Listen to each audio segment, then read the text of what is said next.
Everybody welcome welcome everybody to the second episode of कौन कौन बे। यार देखो, अफवाह मत उड़ाना, but the truth is reality and reality is the truth. ये शो कॉफी विद करण से बहुत ज्यादा बेटर है, मुझे पता है। आई नो बहुत से ज्यादा लोगों को ये बात पता होगी, और जिन लोगों ने बात अभी सुनी होगी उन्हें बहुत ज्यादा खुशी हुई रहेगी। पर खैर, ये सब बातें चलती रहेगी। मैं तुम्हें शो से पहचान करवा देता हूँ। ये एक नेपोटिज्म फ्री शो है, पर शुगर फ्री नहीं, क्योंकि यहाँ पर मीठे लोगों का आना जाना लगा रहता है। हम इस शो में वेले और निकम्मे लोगों को बुलाकर पूछते हैं कि उनके जिंदगी का मकसद क्या है। क्या वो अपने बाकी का जीवन हिमालय पर गुजारना चाहेंगे, या फिर वो देश की क्या कर बजाना चाहते हैं। फॉर एन एग्जाम्पल, अगर कल को सैलमोन भाई की शो पे नजर पड़ी और उनके बहामा चप्पल वाले कूल पाव ने प्रस्थान किया, तो मैं उनसे पूछ सकता हूँ कि क्या एक हिरन और उसके परिवार को कभी इंसाफ मिलेगा, या फिर क्या सरकार को रास्ते शहर के बड़े कर देने चाहिए, क्योंकि क्या उस वजह से ना काफी गाड़ियां फुटपाथ का रास्ता ले रही है, जिससे फुटपाथ पर सोने वाले लोगों को काफी ज्यादा दिक्कतें हो रही है, और कईयों की तो जिंदगी भी जा रही है। और विल भाई एवर रिवील हिज वाइफ्स। यार देखो, अब बस हम सैलमोन भाई के बारे में और कुछ नहीं बोलना चाहेंगे, क्योंकि हमें उन्हें बीइंग ह्यूमन ही रहने देना है। अब तो हिरन बनाकर कोई फायदा नहीं। बेचारा हिरन का परिवार रो रहा रहेगा, क्या बीत रही रहेगी उनके ऊपर। परिवार का कोई जाता है तो कभी कभार दुख होता है, खास करके जानवरों में।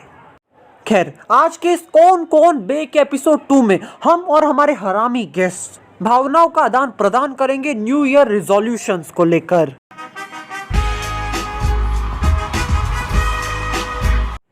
तो गाइस, हमारे पहले गेस्ट के आने का वक्त हो चुका है, और मैंने उनके ऊपर 2 लाइनें लिखी है। साला वो इंसान है गवार और बुढ़ा, सुन रहे हो? साला वो इंसान है गवार और बुढ़ा, खुजा खुजा कर पीता है वो सुट्टा। स्वागत करता हूं मैं संता बनता जी आपका। तो कैसे हो मेरे बच्चों, तोहफे बांट कर। देखिए, मैं आपको बता देता हूं, मैंने ना तो तोहफे बांटे हैं और ना ही मुझे तोहफे मिले हैं। यार, आप बार बार जले पर सैनिटाइजर क्यों छिड़कते रहते हो? वैसे मैंने सुना तुमने मेरी तारीफ में क्या कहा। हम लोग शो शुरू करते हैं। हाँ, देखिए संता बत्ता जी, मैं जानता हूँ ये शो न्यू ईयर रिजोल्यूशंस को लेकर है, पर मेरे दिमाग में काफी समय से एक सवाल पूछने की चुल थी। वो बात यह कि मैंने तो अक्सर आपको 24 तारीख की रात को टेरेस पे से छलांग लगाते हुए, पाइप पे से घसरते हुए और तारों में गुंडलते वक्त देखा है। तो फिर आप बचे हुए साल में करते क्या हो? देखिए, I have a practical and personal life and I don't want to expose it. Sir please बताइए ना। नो सर प्लीज बताइए ना। नो सर प्लीज बताइए ना। नो अबे बता ना बुड्ढे। अबे माधुरी दीक्षित को स्टॉक करता हूँ मैं Chomu. All calls passing through the line are busy, so please try again. आपकी जितनी बड़ी दाढ़ी है उससे ज्यादा आप हरामी हो। सुन लो, मैं पूरे साल से माधुरी दीक्षित को स्टॉक नहीं करता। फिर किस बदनसीब को करते हो? वो सन्नी। कौन सन्नी देओल को स्टॉक करते हो तुम? नहीं, तुम सन्नी देओल को स्टॉक करो। उसको जब पता चलेगा और उसके जब 2.5 किलो का हाथ तुम्हारे पेट में पड़ेगा ना, तो मुझसे थूक नहीं तोहफे बाहर निकलेंगे। मेरे हिस्से क्या? साले इस बुड्ढे ने मुझे आज तक एक तोहफा नहीं दिया। अब मैं सन्नी देओल की बात नहीं कर रहा, मैं बात कर रहा हूँ सन्नी।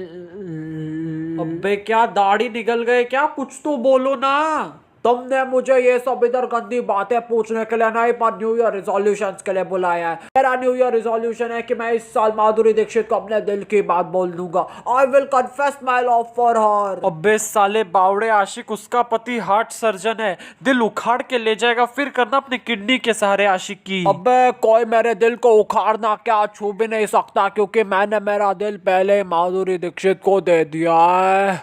ओह ओह ओह ओह ओह ओह। नहीं, ये आदमी सुधरने वाला नहीं है। इसके घर वालों को बुलाओ और इसको जूते पड़वाओ। अरे घर वालों से मुझे मेरी माधुरी की याद आ गई। कैसे हम दोनों शादी करते, और जब मैं रात को तोहफे बांटकर घर आता तो तब मैं उससे कहता, मैं आ गया माँ, मैं आ गया। अरे ये कौन बोला बे? वो बेबी होने वाली है मेरी। ओ ऋतिक बेटा आया। अरे बेटा आओ इधर बैठो। मैं आ गया सर, मैं आ गया, पर सॉरी मैं थोड़ा लेट आ गया। वो बात यह कि सुबह सुबह मुझे मेरा बॉर्नवीटा का पैकेट नहीं मिल रहा था, और जब तक मुझे मेरे बॉर्नवीटा का पैकेट नहीं मिल रहा था तब तक मैं मेरी क्या किसी के बाप की शक्ल नहीं देखता, जादू की भी नहीं देखता। अरे बेटा ये सब छोड़ो, पहले तो मुझे ये बताओ, एक पर्टिकुलर फाइल को बिना खोले एक ड्राइव से दूसरे ड्राइव में कॉपी कैसे कर सकते हैं? मुझे पता है इस सवाल का जवाब। सबसे पहले प्रोग्राम पर क्लिक करो, फिर जब विंडोज खुल जाएगी। ऋतिक सर देखिए, आपको कंप्यूटर के नहीं पर मेरे पूछे गए सवालों का जवाब देना है। या श्योर गो अहेड। तो मेरा सवाल ये है कि आपका इस साल का न्यू ईयर रिजोल्यूशन क्या है? मेरे इस साल का रिजोल्यूशन है कि मैं बॉर्नवीटा से हॉर्लिक्स पे शिफ्ट हो जाऊंगा, क्योंकि हॉर्लिक्स के साथ जो फ्री राइटिंग पैड मिलता है उस पर मैं और जादू वाटर सर्फिंग करेंगे। बहुत मजा आएगा। देखिए ऋतिक जी, अभी आपकी बातें सुनकर मुझे लग रहा है कंगना ने आपके साथ जो किया वो अपने बचे हुए जीवन में सुख शांति रखने के लिए किया, तो प्लीज उस बात को दिल पर मत लीजिएगा। या नो प्रॉब्लम। बस करण सॉरी दिलजीत के साथ जो हो गया वो थोड़ा सा ज्यादा हो गया, लेकिन खैर अब क्या कर सकते हैं। अगर दो जन कुत्ता बिल्ली की तरह नहीं लड़ेंगे तो पब्लिक को सेटिस्फैक्शन किधर से मिलेगा? क्योंकि अगर ऐसा नहीं रहता तो एक शो 14 सीजन सुपरहिट थोड़ी ना रहता। तो बस यार ये शो एंड और सभा समाप्त करने का वक्त आ चुका है। और हाँ, आज का होमवर्क लिख लो। कंगना ने आज तक बॉलीवुड में जितने भी लोगों को कितनी भी गालियां दी हो तुम्हें वो गिनना है। मुझे पता है ये नंबर तुम्हारे गिनने जितना छोटा नहीं है, पर खैर कोशिश करने में क्या जाता है। बाय। अरे इस बात से तो मुझे मेरी माधुरी की याद आ गई। तो गाइस अब आज की वीडियो की विदाई करने का वक्त आ चुका है। अरे मुझे मेरी बात तो पूरी कर लेने दो वरना टांगे तोड़ दूंगा। अरे इस उम्र में तुम सिर्फ पूरियां तोड़ो और वो पूरियां खुद बनाना। अभी फिर से माधुरी माधुरी मत शुरू कर देना।